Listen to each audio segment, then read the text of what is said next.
Hello, I'm Randy Swallow. Welcome to In Your Neighborhood.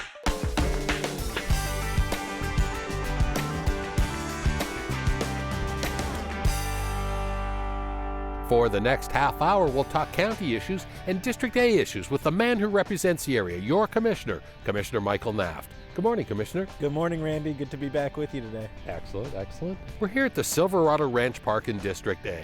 This massive district includes the south part of the urban core, including portions of Las Vegas Boulevard. District A continues through parts of Henderson and all of Boulder City. The rural towns of Cal Navari, Nelson, and the Colorado River community of Laughlin are all part of this vast district. Here's a quick look in your neighborhood, District A. Part stormwater protection and the rest recreation, the Charlie Frias Park doubles as a flood-controlled detention basin and a place to shoot hoops or just cool off. Laughlin is located in the southernmost part of Clark County, and this Colorado River Township is a dynamic place to live, work, and play. Clark County is responsible for essential infrastructure, public safety, parks, and roadway services to the community, located just 90 miles south of the Las Vegas Valley. And much of Las Vegas Boulevard is located in District A. The Strip is a tourist destination for tens of millions of visitors annually. Clark County provides a variety of services to keep everyone's visit safe and memorable. County crews maintain the street and work in partnership with Strip stakeholders to provide public safety, transportation, and much more. The south portion of Las Vegas Boulevard is located in the largest district in Clark County, District A.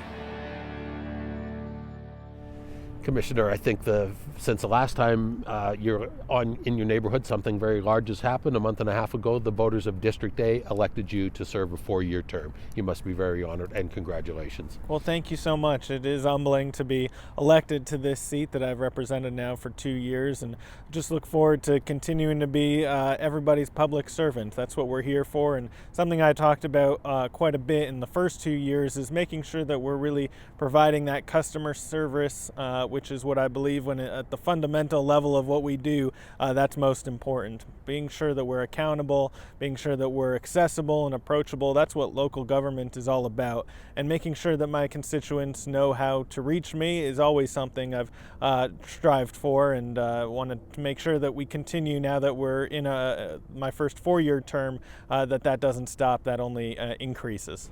You and your office have been all around A, that's for darn sure. And here we are at Silverado Ranch Park here, where just over to the side here is going to be a 28,000 square foot community center, which the community has been very much involved in helping you with the process. Talk a little bit about that, Commissioner. You're right, Randy, and I'm so glad that we're here on this site. It's going to get exciting here pretty soon, and already is. Silverado Ranch is an important part of District A. It's an important part of unincorporated Clark County, but unfortunately for too long, I think this area and really this region has lacked some significant services. That includes a community center. We don't have one anywhere nearby, neither does the city of Henderson. So what we wanted to do first and foremost is find a location where the need is there, where the interest is there from the community, but also that it would be appropriate and really a good spot to grow in and to be a community hub.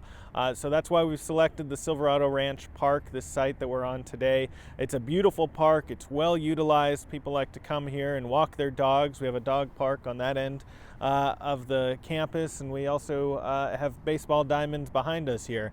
So I know that this community center is going to so appropriately fit into this park and really grow to be that community hub that we all want from it. You've recently had a virtual public meeting with trying to outlay and get the pulse of the neighborhood to see what type of amenities, what type of things they want in here. Talk a little bit about that, Commissioner. Well, it's rare that the county gets to build an asset like this, and I don't want to just be the one to get to have all the fun and pick all the amenities for this. I want to make sure that the residents of this area and the people that are going to grow up in this center, the kids that are going to come here and the seniors that are going to recreate here, have a really outsized view and an outsized vote in what gets to happen here. So we did. We put together our first virtual community meeting, and we partnered with our architecture firm, LGA, with the Clark County design team, which included members of Real Property Management, but of course Parks and Recreation, the people who also are going to have to manage this facility to make sure that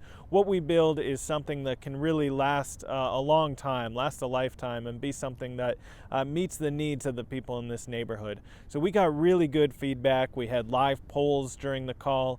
We showed photos and renderings of what the potential could be, and we heard a lot of really interesting feedback. Some things, to be honest with you, that I was just certain people were going to want out of this center that didn't come up, and some things that I never had envisioned for it that came up over and over again. So anything is possible while we're in the design stage of this. So that's why we've tried to elicit that type of feedback right now as much as possible. And we've kept the website open. There's a survey there that's available for people to take part in. It's ClarkCountyNV.gov /Silverado Center. And Randy, that's going to be really the hub of activity virtually as we move forward in the planning process. So residents are going to be able to go onto that website. They're going to be able to interact with us, let us know what they want out of the center, particularly during the design phase. But also as we move forward, they're going to be able to track the progress, know how far the project's coming along, and any real milestones that might be coming that we ought to celebrate together.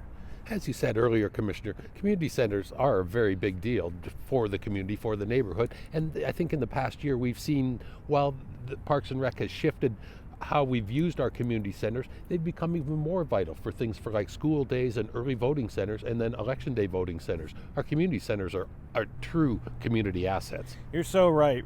They are really paramount to a community, and they become those focal points for big historic events like elections, but also absolutely places that can really meet the social service needs of a community, that can help individuals navigate their government, all levels of government, and you're right. We're also going to be holding. The hope is that eventually our town board meetings will be held at this community center. We'll have a District A office in the community center so that we're even more accessible right here on the intersection of the district, and really use this site to its fullest.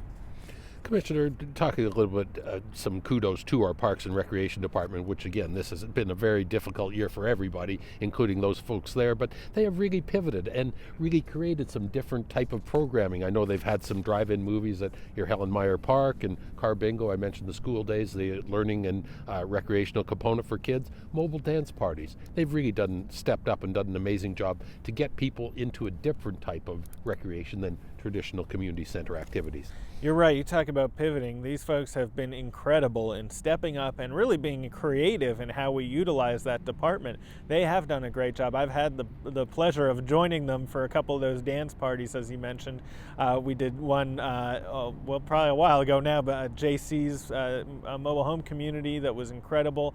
And then also right here in this neighborhood, we did on Halloween, just the days leading up to Halloween, we did the reverse trick-or-treating. That was so much fun, and such an incredible way to utilize the talent of that team, and they just really have put smiles on people's faces as we've come through their neighborhood with their mobile dance party, as you mentioned. I think it's really unexpected and has also been a really good collaborative effort with the Metropolitan Police Department. On a couple nights that I did it, we were joined by the school police, which was a lot of fun, and give people a chance to interact with their public employees in a positive, meaningful way. And so many families, when they heard us coming, first they didn't know what was going on when the lights were blaring and the sirens were blaring and the lights were going. They didn't know what was coming their way. And then to see that we were there just to deliver candy and treats to them, I think really filled them with joy, particularly in this time when so many parents were uncomfortable sending their kids out door to door. It was nice to be able to, in a safe way, come to their door. Speaking of Parks and Rec, Commissioner, I know you had a chance to break ground at Buffalo and Russell. There's going to be a new park in that area. Nice partnership with the middle school, Grant Sawyer Middle School there. Hasn't been named yet, but it will be because of tell me about that? Yeah, that's right. We did. We facility. broke ground on that park, which is so important. Again, much like this neighborhood, that area is really lacking in parks. So to be able to put up a new 5-acre park was really exciting. I think I'd mentioned to you before, it more than anything else, I think, inspired feedback on my Facebook page. People, when they saw that, who live right there, were so excited because you have so many young families who will be able to partake in that facility. And I think it's also going to be really exciting because we're going to have a splash pad over there. We're going to have playgrounds that are appropriate for 2 different age groups of kids. And I think that will really be a great place for kids to grow up and really become an important part of that community. And part of that community is that we wanted individuals in the neighborhood to take part in having a stake in that park. And by that, we opened up a naming contest to Grant Sawyer, the school in that neighborhood, and make sure that those kids are submitting names to be entered into a contest to see who is going to get the rights to name that park. And what we've asked the kids to do is come up with something that is meaningful to them, meaningful to their community or to their neighborhood, and help express why that is the case, so that we all know when we have a name for that park, the significance behind it. Also, you're blessed with the James Regional Park, which is certainly one of our newest regional parks there. Amazing soccer facility, everything. And I see there's adding a 3-mile, 10-foot wide multi-use trail and using snip-plum fun. I just like to say snip-plum. You say it well. Yes, we're really excited about that. That's going to help lock in that park for the future growth. And we always have a good time because we look at the aerial map of that, and every time you refresh, it feels like there's a new soccer field that's been put up on that map. So it is such an important part, not just for the enjoyment and recreation of our community, but that has played an important economic role as well, particularly as we get back to having competition and games. That's going to be the regional center, as you said, that people come from all over the region, not just Clark County, but the extended area, to come and to have soccer tournaments. It's going to be really vital to our economic recovery and an important part of sort of the asset in the toolbox of Clark County Parks and Recreation. Well, maybe our next In Your Neighborhood will go kick a soccer ball around over there. That's a good idea. We must take a short break. We'll continue In Your Neighborhood with your Commissioner, Michael Naft. Stay tuned.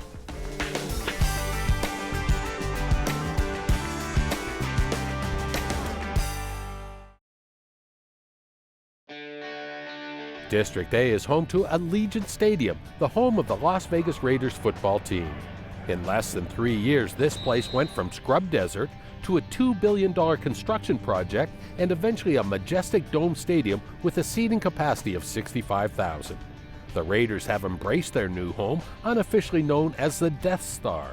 Allegiant Stadium is located just west of Mandalay Bay and Las Vegas Boulevard in District A, and we're talking District A issues with a man who represents the area, your Commissioner, Michael Naft. Commissioner, we hear a lot about Title 30, Transform Clark County, and the Development Code in Clark County. This is a major blueprint for planning what we're going to do in the future, such as community centers, what our community is going to look like. Bring us up to date on that and what that means to you and what that should mean to the residents here. Yeah, I'm glad you brought that up because Transform Clark County it's more than a slogan. It is truly what makes our community what it is and how we're going to develop out for the future, the 10, 20-year plan moving forward. And really, this has been another element that we have truly, the Clark County staff has gone above and beyond to elicit public input.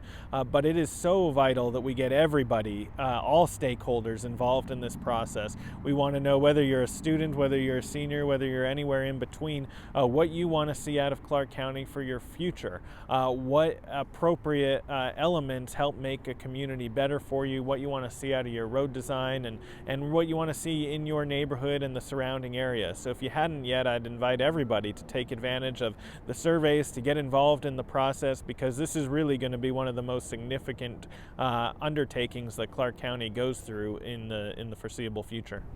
Let's shift gears, Commissioner, to COVID and a few items here. Obviously, Clark County passed a recent milestone. We have passed over 400,000 free COVID tests. Obviously, Clark County and many other community partners, UMC, National Guard, the fire department, many other community partners to thank about this. But this is something that is still going to have to continue into 2021.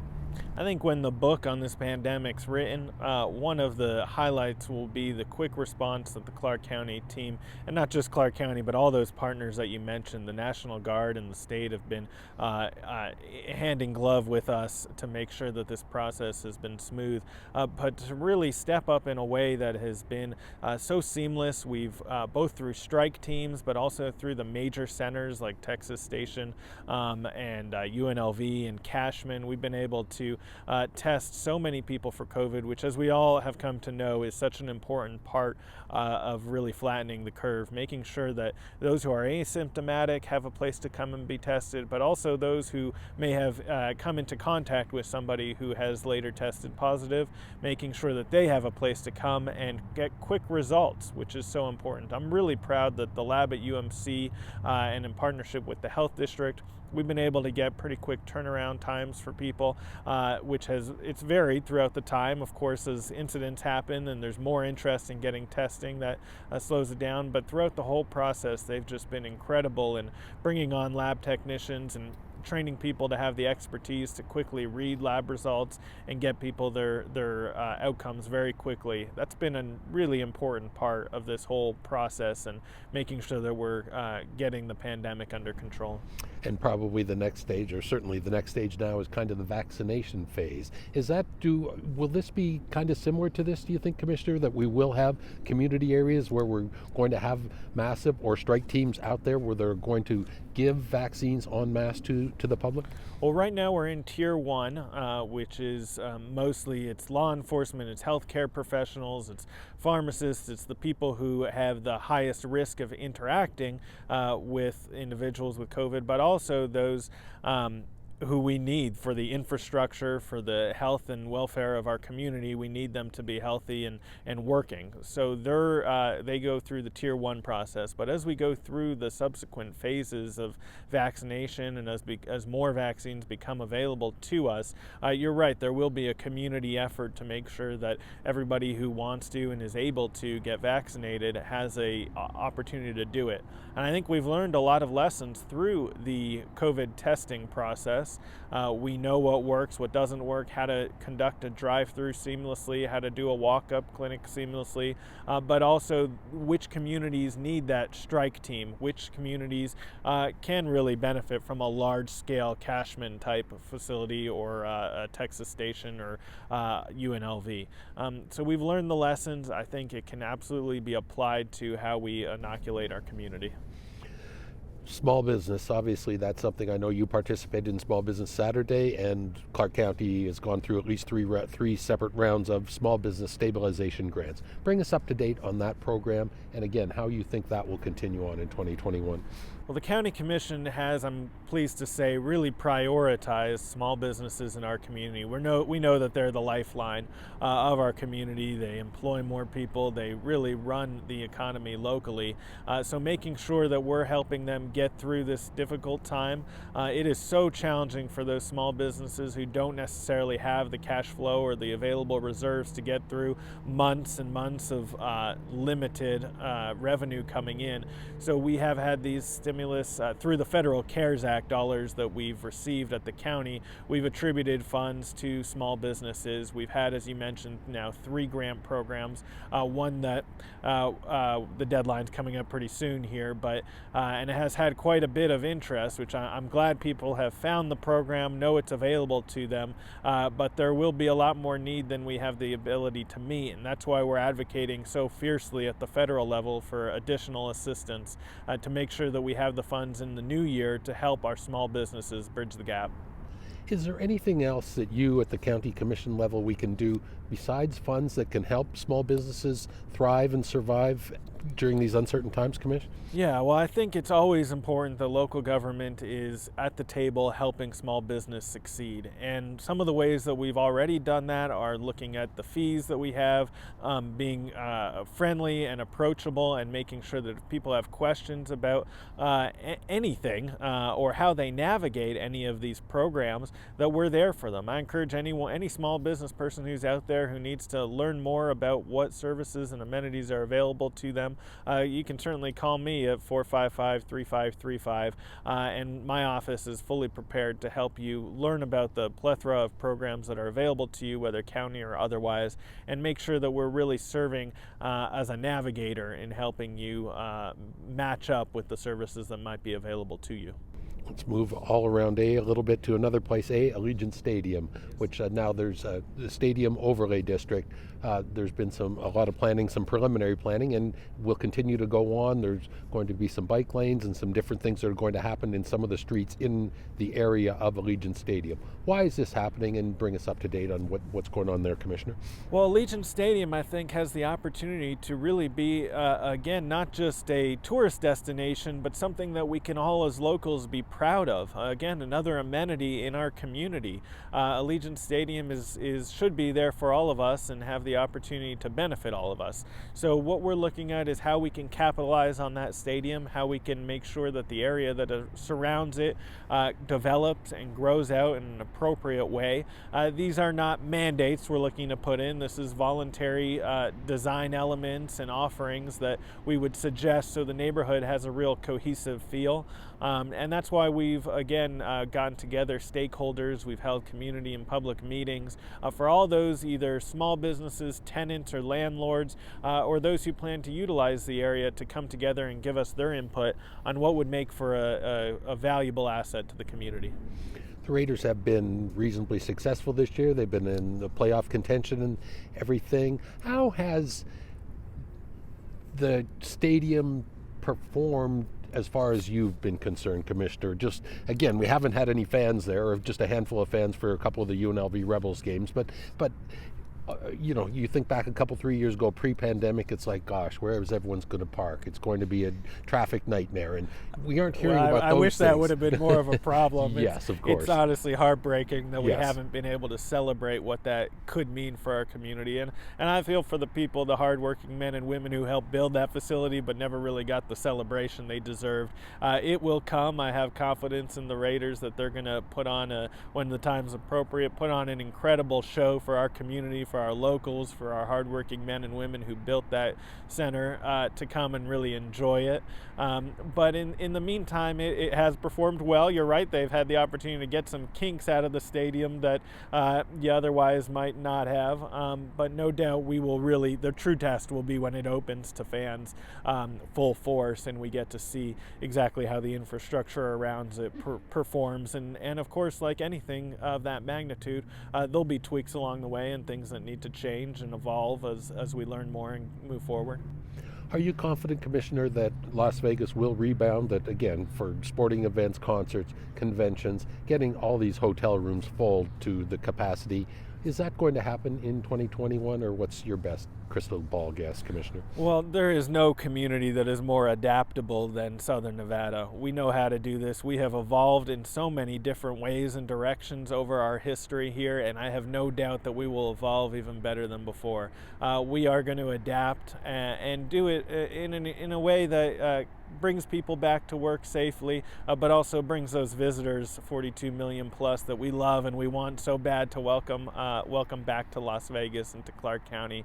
So I am very confident that when we get through these dark days and this difficult time, that we will come together as a community and be that destination that people from all over the world want to come to again, to celebrate the fact that they can come together once again. All right, we must take another short break. We'll continue in your neighborhood with your Commissioner, Michael Naft. Stay tuned.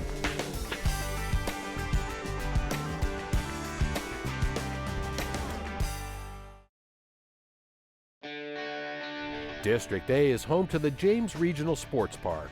This immense recreational facility is already one of the best soccer complexes in Clark County, spread across more than 61 acres.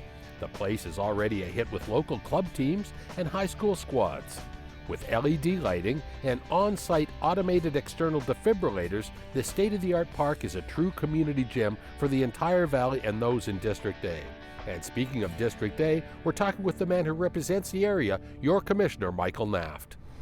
Commissioner, as we entered 2021, let's hopefully leave the negatives of 2020 behind us. What are the top priorities for you in District A, for you and your staff? Yeah, well, I think the LVCVA put it well. They're going to blow up 2020, which I think is an appropriate metaphor for what this last year has been and how difficult it's been for so many.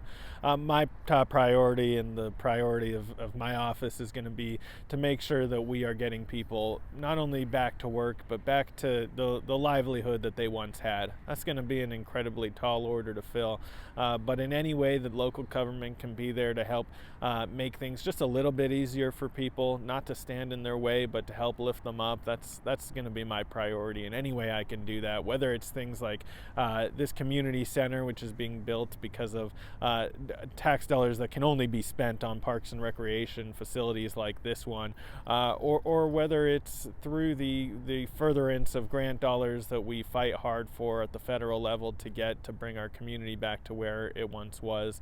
That's what we're going to be doing. And again, I mentioned the LVCVA. Working with them, they are going to be such an integral part of how we bring business back to Clark County. We have become so dependent on international travel and domestic travel by means of business, and those trade shows and conventions are going to be a really important part of that. So stay tuned for more on that front. It's something I'm going to be working very closely on. All right. Well, always a pleasure talking to you. Virtual handshake, and we'll let you get back to work. Thank you very much, Commissioner. Thank you, Randy. That wraps up this edition of In Your Neighborhood. Thanks to Commissioner Michael Naft for taking time to tell us about the area he calls home and represents as your elected official, District A. If you have any questions about this show or ideas for upcoming segments in your neighborhood, call me. I'm at 702-455-6357 or send an email to rsw@ClarkCountyNV.gov. Thanks for tuning in to Clark County Television. On behalf of our production staff, I'm Randy Swallow. We'll see you again next time in your neighborhood.